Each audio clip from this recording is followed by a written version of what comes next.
What's up, Digidestins? This is Kyle D, better known as RideMyAvatar, and today we're going to be going over BT9 decks. Yes, I know BT9 is still a thing over in Japan. They have at least another week with it, and then we'll start covering BT10. What I figure would be great is taking some of the old decks we've already kind of covered in their metas and taking a look at what they've upgraded to start canceling out what they are facing constantly. So let's dive into this video and talk about it.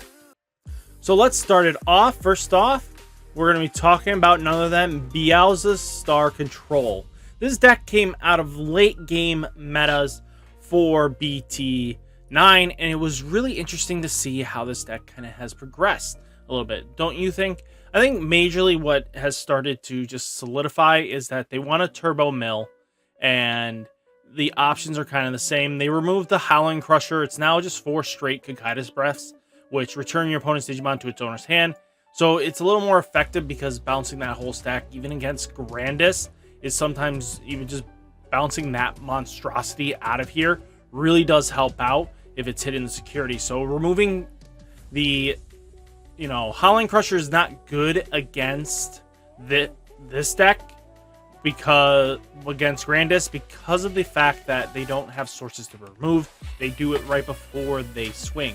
So it makes it less effective to keep that as a meta call. Everybody else kind of is good to be able to have Howling Crusher in, but when you're facing Grandis, it's just a bad card, and it's just a dead card in that matchup.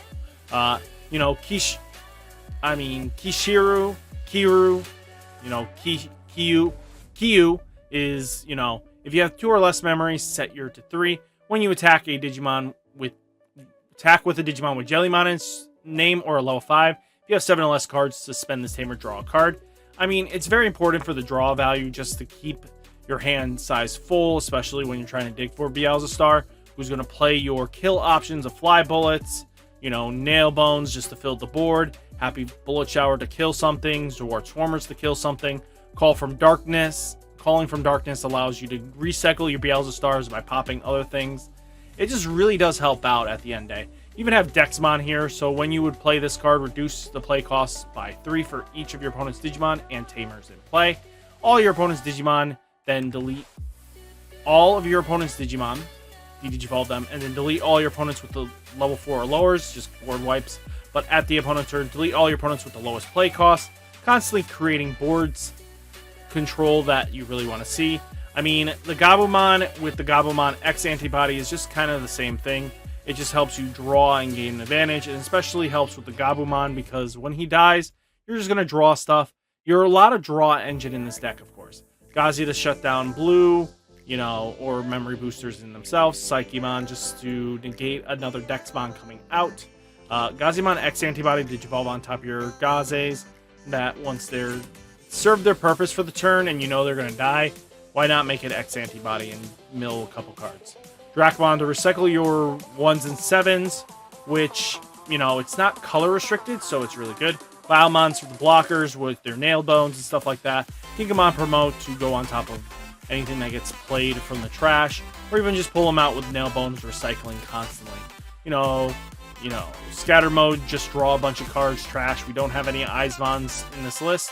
Dobermon is just because when on deletion, trash 3 cards from the deck, then return 1 purple Digimon card or purple Tamer from your trash from your trash to your hand. I mean, it's just to recycle to get Beelzastars or pieces that you need. Just keep that in mind. Miss Memory Boost is about the delays, and it's trash the top 2, draw a card, and it helps fuel the graveyard constantly. Deathclaw, pop a champion. It's not bad at all. I think it's a really solid way of thinking about how to go about things. Next, we'll talk about Grandis. Grandis had a slight evolution. Obviously, we're going to talk about it. So first off, they kind of started solidifying the list. It's, GrandisKuwagamon, Digiburst everything it has, gaining a ton of security. Digivolve into GrandisKuwaga. When Digivolving, suspend one of your opponent's Digimon. Then if this Digimon is attacking, you may switch the target to the attack of that opponent's suspended Digimon. This Digimon gets plus 4,000 VP. And then if this has GrandisKuwaga or X antibodies, and CG Evolution card, suspend one of your opponent's Digimon, unsuspend this Digimon. So he'll get a couple swings really nasty. I mean, even this card, is here. When this Digimon has Insectoid in his traits, this Digimon gains Piercing. Basically, what you're going to do is Digiburst everything but this card, and then Digivolve into Grandis and swing in Piercing, clear out a bunch of stuff. You know, jamming Palmon. We got Weedmon who gets Digiburst out, you know, gain a memory. If you notice the trend of the champions, they all have 1-cost evolves. Kabuterimon, you're just in there for a blocker. He's going to be semi-useful, but at times he's just not valued. But again, he's 1-cost evolve. You know, Weedmon's a 1-cost evolve. Metal Kabuterimon, you're not going to get his effect off. It's Digivolving on top of that level 4 for the extra source. I mean, even just having the X antibody here, Digivolving on top of your Kuwagamon, just to set things up. I mean, you know, Garurumon X antibody, you can just Digivolve, you know, really useful when Digivolving, reveal the top 3 cards of your deck, add 1 Digimon with an Insectoid or Machine in his traits, or 1 X antibody option among them to your hand, place the remaining cards at the bottom of the deck. Just all in all, just good stuff, you know, draw advantages, power boosting, just so you hit over numbers if you don't have Palmon up and running. When you're even Gummymon here is just when your opponent's Digimon becomes suspended, draw a card. Extensions, you know, green memory boost just to gain board presence. Mimi just to widen your board. But what you're playing in here is the red ties. This will not gain any of your red Digimon any extra security. He's just in here because he's a red target. I probably would play something else, but that 3 memory turn really is important for this deck. So I think that's pretty solid there. But a dedicated plan. So when you're facing the option decks, the security control lists and stuff like that, you want to be able to swing in and not worry about anything else. Because GrandisKuwaga will probably get up into the magic number range. The problem comes down to is that he doesn't have, or he just has jamming or anything like that. So he just doesn't have protection from options. Well, a dedicated plan will help alleviate that. So that's kind of what you're trying to do there with the ties and the dedicated plan, because Grandis will just come in and win games because he's OTKing like a champ. So that's just kind of what Grandis will do. Nothing too crazy out of the ordinary there. And then we have MetalGarurumon X, you know, another locals champion here. But let's take a dive into this list, shall we? So nothing out of the ordinary except for the hero. Heroes, I can tell you what its purpose is in here for. So what you want to do is hit magic numbers in the first place. So hero will rest this WereGarurumon. Well, he'll rest himself when the WereGarurumon swings. WereGarurumon will stand up as long as you have a Garurumon in its sources. So he'll restand himself. Hero will give it a couple of power boosts because it's a level 5. So with 2 of those, he becomes 10k swinger. And then, you know, the second time, you just want to make sure you have ways of getting higher than your opponent's stuff. Even just going with the X antibody Garurumon is another option, but the goal is to swing with WereGarurumon twice and then go into the X antibody here that restands himself so he gains extra security checks.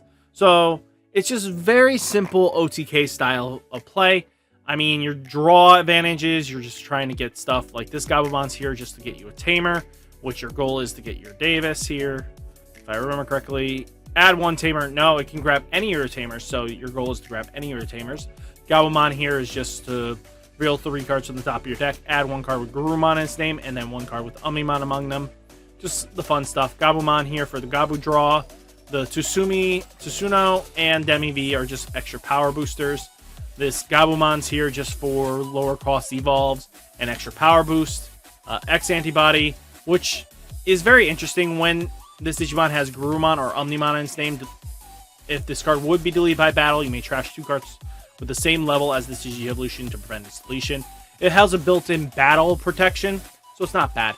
Then you have the Garurumon that if this Digimon has Garurumon in its name, trigger draw 1. So just constantly drawing, and this isn't once per turn, so if you restand multiple times, you'll just get beefier and beefier, and, you know, more advantage in swinging. You know, X antibody in here because he unsuspends himself, gains blocker, and just does a lot of nasty shit that you don't want to deal with. But again, it's like hero to boost up, dedicated plan to shut off any options and worries, X antibody to warp into your stuff. Cool boy is just the reduce cost and draw a card.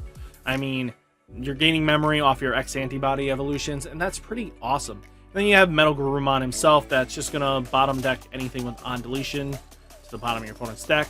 Just helps out. Omnimon just for that blitz game win.